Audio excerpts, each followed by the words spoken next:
Hello everyone, आज हम start करने वाले हैं कंपनी ऑडिट वन। तो फटाफट स्टार्ट करते हैं कंपनी ऑडिट वन। देखो, सबसे पहले हम कंपनी ऑडिट वन में क्या देखने वाले हैं, ऑडिटर की क्या एलिजिबिलिटी है, क्या क्वालिफिकेशंस हैं एंड क्या डिसक्वालिफिकेशंस हैं ऑडिटर की।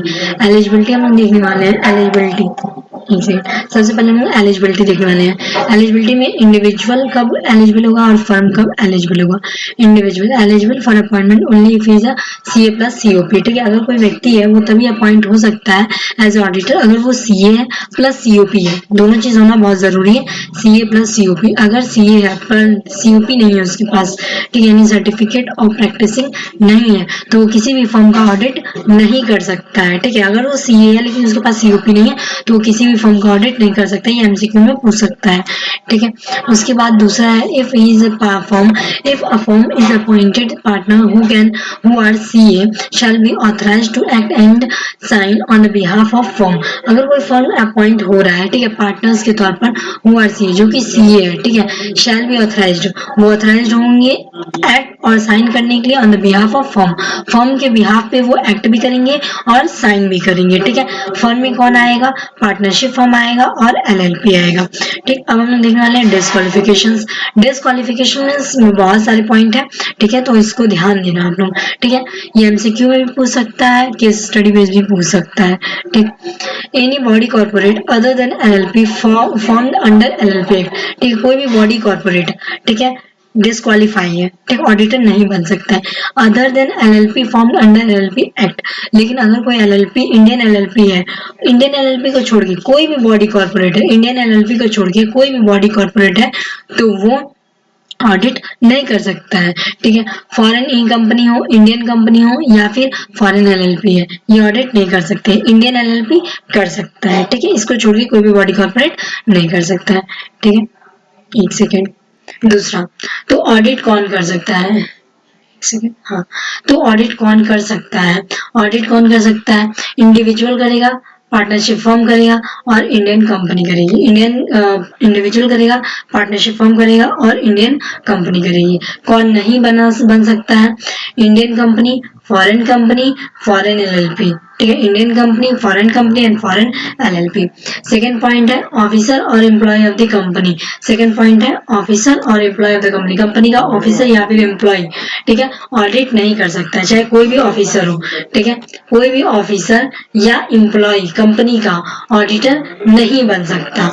ठीक है, उसके बाद आते हैं हम लोग तीसरा, partner employee of the officer और एम्प्लॉय ऑफ द कंपनी।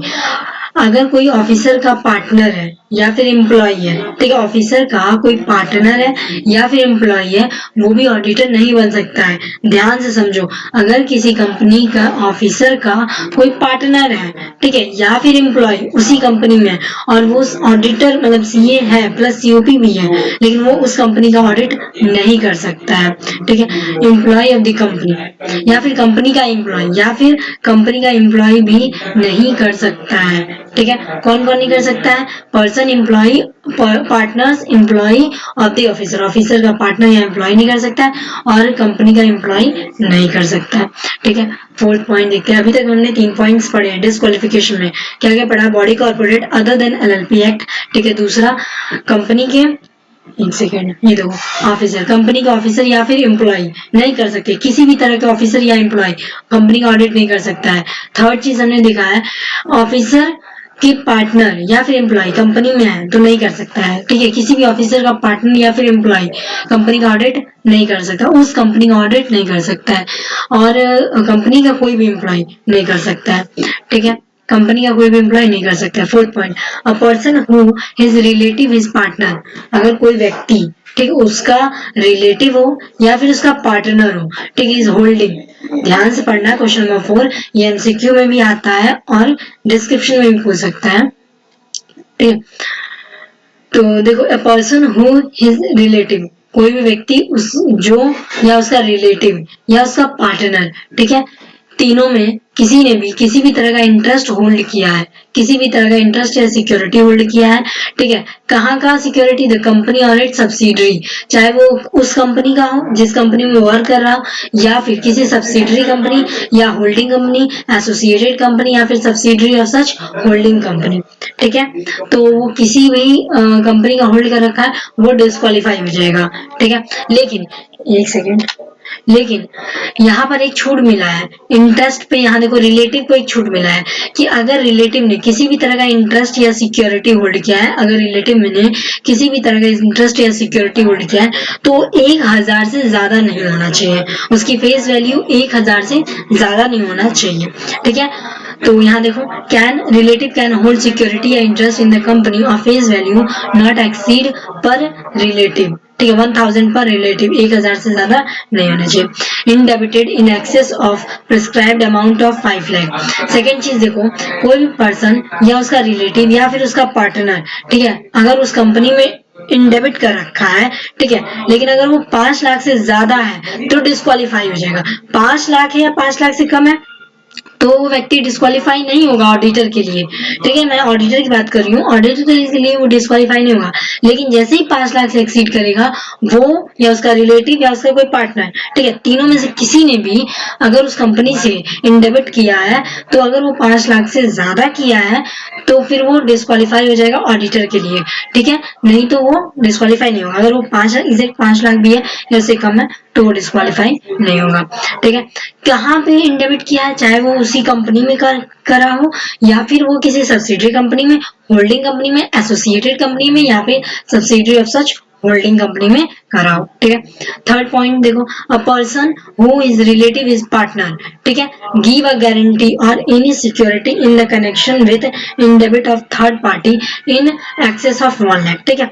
अगर उस व्यक्ति ने खुद या उसका रिलेटिव यानी ऑडिटर ने खुद या उसका रिलेटिव या फिर उसका पार्टनर किसी भी तरह का गारंटी दिया हो या फिर सिक्योरिटी दिया हुआ हो इन कनेक्शन विद इनडेबिटनेस के कनेक्शन में किसी भी तरह का गारंटी या फिर सिक्योरिटी दिया हो किसी थर्ड पार्टी को, ठीक है, और वो अगर 1 लाख से ज्यादा है, इन एक्सेस ऑफ 1 लाख, अगर वो 1 लाख से ज्यादा है तो क्या होगा, डिस्क्वालीफाई हो जाएगा, ऑडिटर क्या हो जाएगा, डिस्क्वालीफाई हो जाएगा, ठीक है।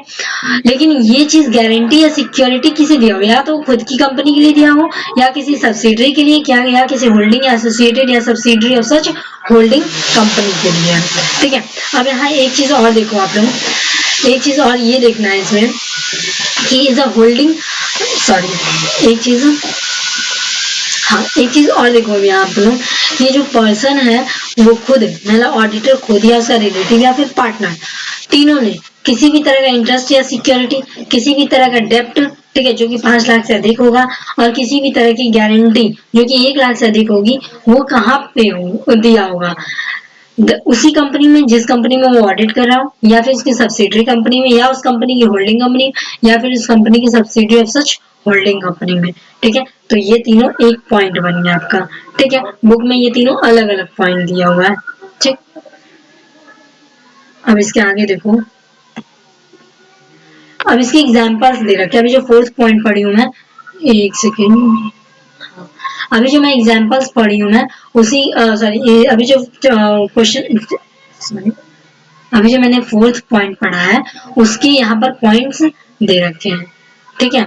यहाँ पे उसके कुछ पॉइंट दे रखे हैं। क्वेश्चन एग्जाम्पल 1 क्या है, पीपीआर है, होल्डिंग एनी इंटरेस्ट और security in the company. PPR का मतलब पर्सन खुद हो या वो उसके रिलेटिव हो या फिर उसका पार्टनर हो, ठीक है, वही पीपीआर लिखा, पर्सन खुद हो या फिर पी से पार्टनर हो या फिर उसका रिलेटिव किसी भी तरह के इंटरेस्ट या सिक्योरिटी को होल्ड कर रखा हो, ठीक है। तो वो क्या होना चाहिए, अगर रिलेटिव ने होल्ड किया है, ठीक है, अगर पर्सन ने खुद होल्ड कर रखा है डिस्क्वालीफाई, लेकिन अगर उसके रिलेटिव ने होल्ड कर रखा है तो क्या करना पड़ेगा उसे, ये वो फेस वैल्यू 1 लाख से ज्यादा नहीं होनी चाहिए, ठीक है, ये चीज का है।